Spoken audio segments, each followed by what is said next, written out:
Very good morning, class 8. So let's begin with our next chapter, chapter number 8, cell structure and function. और ये आपके FA2 का last syllabus है. इसके बाद हम रिवीजन करेंगे. चलो फिर स्टार्ट करते हैं. कौन कौन से टॉपिक हम इस चैप्टर में कवर करने वाले हैं. What is cell? सेल क्या है? Discoveries of cell. आप जानेंगे सेल शेप एंड साइज के बारे में, cell number, basic structure of cell, cell organelles and difference between animal and plant cell. Okay, so all these thing I am going to cover it in parts में cover करके आपको video send करूँगी और आपने book भी read करना है, ठीक है. और ये चैप्टर जो है वो बहुत ही इंटरेस्टिंग है. सो स्टार्ट करते हैं. तो हम स्टार्ट करते हैं सबसे बेसिक थिंग से. सो हियर यू कैन सी एक ट्री है और दूसरी तरफ पॉटेड प्लांट रखा है. ये दोनों देखने में तो अलग है पर इनमें सिमिलैरिटीज बहुत है. और वो सिमिलैरिटीज क्या है देखें. Green leaves make their food. आपने क्लास 6 में पढ़ा है फोटोसिंथेसिस प्रोसेस, याद आया आपको? तो ये प्रोसेस से लीव्स जो हैं वो प्लांट्स का फूड बनाती है और इसीलिए इनको क्या बोलते हैं हम? Kitchen of the house, isn't it? Kitchen of the plant बोलते हैं ना. So leaves make them food. Second is roots, help in absorption of water. As you can see, here is a tree. Tree के भी roots है, potted plant के भी roots है. So they help in absorption of water. Then flowers allow them to reproduce. Here in tree there is a flower, okay, and this plant will also bear a flower. And this will, what will going to happen? There is a process called reproduction which help them to make a. After that, what will going to happen? वहाँ पे pollination, याद आया आपको? ये सारे process, pollination होगा, फिर reproduction process होगा, रिप्रोडक्शन के बाद फिर क्या होगा? फ्रूट फॉर्म होगा. Then after that there is a formation of a seed, isn't it? After that the last point is stem has leaves, flowers and fruits. As you can see here in the picture, trees में भी stem जो है bark of the plant है, इधर bark of the tree है और इधर branches है. और ये क्या पेयर कर रहे हैं? Leaves, flower and fruits. Here the same case with this plant, isn't it? So what we have observed in this slide is that कि देखो plant और tree में है तो काफ़ी difference पर इनमें similarity है ना, बहुत सारी similarity. और इनमें जो basic unit है वो दोनों में same है और उसका एक नाम है और वो सरप्राइज है, वो मैं आपको आगे बताऊंगी कि उसका नाम क्या है. उससे पहले हम एक और इस कंपैरिजन कर लेते हैं ह्यूमन में और एनिमल में. तो ह्यूमन और एनिमल में जब हम कंपेयर करेंगे तो हमें क्या पता चलेगा? देखिए, दोनों में they can not undergo the process that is called photosynthesis. ना ही human being photosynthesis process undergo करता है, ना ही animal. That is line here, isn't it? They give birth to young ones. Human की बॉडी के अंदर भी बेबी डेवलप होता है, उसके बाद डिलीवर होता है. Same with the case of lion, isn't it? There is third point that they have 4 limbs. Human के भी 4 limbs हैं और animal के भी 4 limbs हैं और ये दोनों जो है वो different functions के लिए इसको इस्तेमाल करते हैं, isn't it? And they have proper organ system. The last point है. अब proper organ system से हम क्या जानते हैं बेटा? Organ system का मतलब है जैसे human being में proper digestive system होता है body में, वैसे animal में भी होता है. रेस्पिरेशन होता है, रेस्पिरेटरी सिस्टम वो भी एनिमल्स में होता है. एक्सक्रीटरी सिस्टम ह्यूमंस में भी होता है और एनिमल्स में भी होता है. तो बेटा इनमें देखिए सिमिलैरिटी ज़रूर है और इनको प्रॉपरली परफॉर्म करने के लिए एक बेसिक यूनिट है ना, वो भी सिमिलर है. तो उसको हम क्या कहते हैं? That basic unit is basically called it as sales.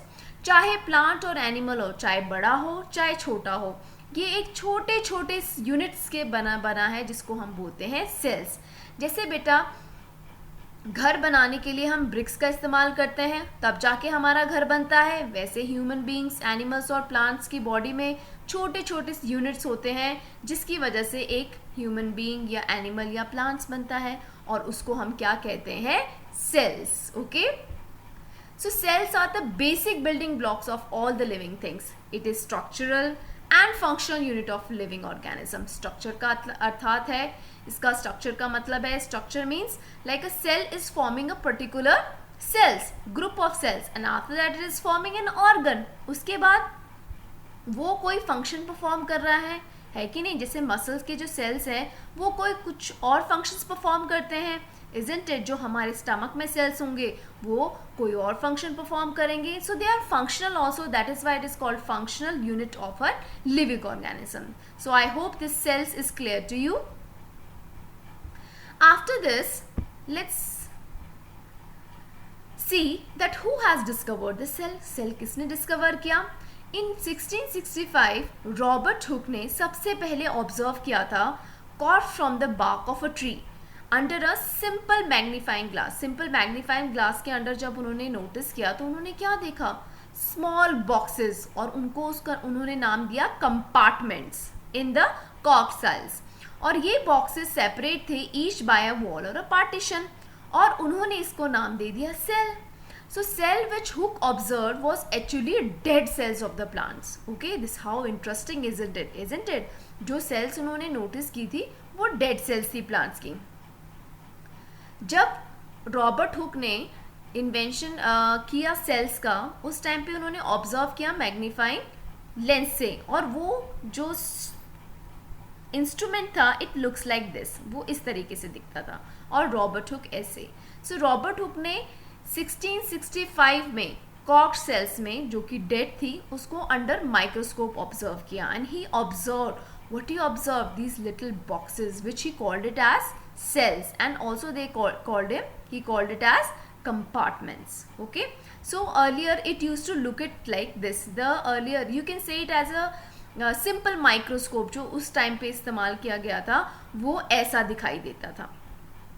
फिर एंटोन वैन ल्यूवेनहॉक 1675 में पहले पर्सन थे जिन्होंने ऑब्जर्व किया लिविंग सेल्स, और माइक्रोस्कोप की शुरुआत उन्होंने की थी. तो माइक्रोस्कोप क्या है? माइक्रोस्कोप एक ऐसा इंस्ट्रूमेंट है जिससे कि हम माइक्रोस्कोपिक जो छोटी सी चीज़ें होती हैं, माइक्रो मीन्स छोटा, ठीक है, जितने भी छोटे लिविंग ऑर्गेनिजम्स होते हैं उसको हम देख सकते हैं जो हम अपनी नेकेड आई से नहीं देख सकते हैं. तो माइक्रोस्कोप की जो इन्वेंशन थी, जो बेसिक स्ट्रक्चर था, वो एंटोन वैन ल्यूवेनहॉक ने बनाया था, और उन्होंने सबसे पहले लिविंग सेल्स को डिस्कवर किया था, जैसे आप पिक्चर में देख सकते हैं. आजकल we know a lot about structure and functions of cell only because of what? Improve microscope which has higher magnification. So compound microscope is commonly used in science laboratories to observe tiny objects, और जो हमारे school में use होते हैं वो compound microscopes हैं. आपको कुछ माइक्रोस्कोप्स दिखा रही हूँ बेटा मैं इस पिक्चर में. जैसे लाइट माइक्रोस्कोप है, इसकी मैग्निफिकेशन जैसे मैं आपको आगे दिखाऊं. लाइट माइक्रोस्कोप को जब हमने इस एक्वेटिक प्लांट को उसके अंदर देखा तो 40x में हमें वो ऐसे दिख रहा है, और 400x में हाईली मैग्नीफाई करने के बाद ऐसे दिखाई दे रहा है. ये आ गया एक माइक्रोस्कोप. दूसरा माइक्रोस्कोप ट्रांसमिशन इलेक्ट्रॉन माइक्रोस्कोप, जिसमें कि हर्पिस वायरस को आप देख सकते हैं हाईली मैग्नीफाइड वे में दिखाया है, और प्लांट रूट सेल को हाईली मैग्नीफाइड तरीके से TEM माइक्रोस्कोप में ऐसे दिखाई देता है. स्कैनिंग इलेक्ट्रॉन माइक्रोस्कोप में जब हमने मॉस्किटो का हेड देखा तो आप देख सकते हैं जब इसको हाईली मैग्नीफाई किया तो 200x में ऐसे दिखाई दे रहा है, और 2000x में ऐसे दिखाई दे रहा है. और भी कुछ पार्ट्स देखो, स्कैनिंग इलेक्ट्रॉनिक माइक्रोस्कोप में ऐसे दिखाई देता है. न्यूरॉन इनसाइड द स्टमक ऐसे दिखाई देता है. सरफेस ऑफ अ टंग देखिए, so interesting isn't it? So I hope now you get the point that why we have used the microscope. So cells are the basic structure units of living organism that we have already studied. So the number of cells in a tall tree or an animal like an elephant or a human being are billions and trillions of cells, isn't it? So organism, very important definition, multicellular and unicellular. Please understand it well. Organism made of many cells are called multicellular organisms, and organism made up of only one cell, that is unicellular organism. Uni means one, multi means many. So examples are already given here, you can see through this slide. So let's begin with the next topic. Here you can see when we have observed the onion peel under the cell, under the microscope, it looks like this.